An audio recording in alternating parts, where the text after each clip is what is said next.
Hello friends, welcome to our channel.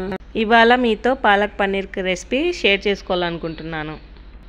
ముందుగా mixie jar తీసుకొని అందులో కట్ చేసిన ఆనియన్, వెల్లుల్లి, చిన్న అల్లం ముక్క, ఒక టమాటా కట్ చేసుకొని వేసుకొని అది బరగ్గా గ్రైండ్ చేసుకోండి. ఆ పేస్ట్ని తీసి పక్కన పెట్టేసుకోండి. ప్యాన్ పెట్టేసుకొని అందులో 2 టేబుల్ స్పూన్ ఆఫ్ ఆయిల్ వేసుకొని అందులో 4-5 పచ్చిమిర్చి, మనం ముందుగా కడిగి పెట్టుకున్న పాలకూరని అందులోకి వేసుకుందాం. ఇప్పుడు పాలకూర ఫ్రై అయ్యేదాకా మనం మూత పెట్టేసుకుందాం. మూత తీసి మళ్ళీ ఒకసారి కలిపేసుకుందాం.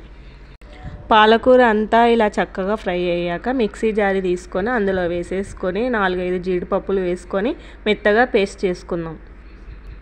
మళ్ళీ అదే ప్యాన్లో 3 టేబుల్ స్పూన్ ఆఫ్ ఆయిల్ వేసుకొని జీలకర్ర, కరివేపాకు వేసుకొని ముందుగా మిక్సీ పట్టుకున్న పేస్ట్ని వేసుకొని అది పచ్చివాసన పోయేదాకా ఫ్రై చేసుకుందాం. ఆ పేస్ట్ మగ్గేంత వరకు మూత పెట్టేసుకుందాం. మూత తీసి చూద్దాం. ఇది పేస్ట్ అంతా దగ్గరికి అయిపోయింది, బాగా చక్కగా ఫ్రై అయిపోయింది. మీ టేస్ట్కి సరిపడా సాల్ట్, 1/2 టీ స్పూన్ పసుపు, 1 టీ స్పూన్ కారం వేసుకొని బాగా మిక్స్ చేసుకోండి. ఇప్పుడు ముందుగా మనం గ్రైండ్ చేసి పెట్టుకున్న పాలకూర పేస్ట్ని అందులోకి వేసుకొని మిక్స్ చేసుకోండి. అది మగ్గేంత వరకు మనం మూత పెట్టేసుకుందాం. మూత తీసి చూసాక ఇలా దగ్గరికి అయిపోతుంది. ఇప్పుడు మనం ముందుగా కట్ చేసి పెట్టుకున్న పన్నీర్ ముక్కల్ని యాడ్ చేసేసుకుందాం.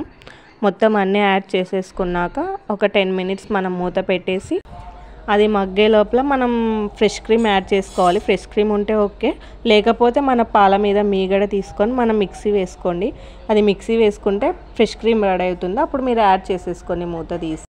ఫ్రెష్ క్రీమ్ వేసుకుంటే టేస్ట్ చాలా బాగుంటుంది. తక్కువ టైంలో టేస్టీగా చాలా చక్కగా వచ్చింది. మీకు నచ్చితే ఈ రెసిపీ మీరు ట్రై చేయండి. Please like, share, subscribe. Bye.